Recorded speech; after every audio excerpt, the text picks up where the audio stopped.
আলহামদুলিল্লাহ, আজকে আমরা হাদিস থেকে জেনে নেব রোজাদার ব্যক্তিকে ইফতারি করালে কি পরিমাণ সওয়াব হবে।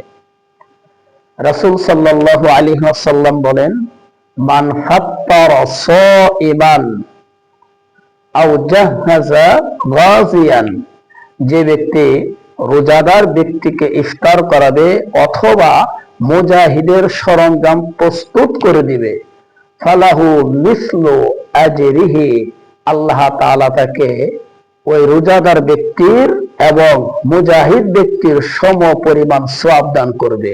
সুবহানাল্লাহ।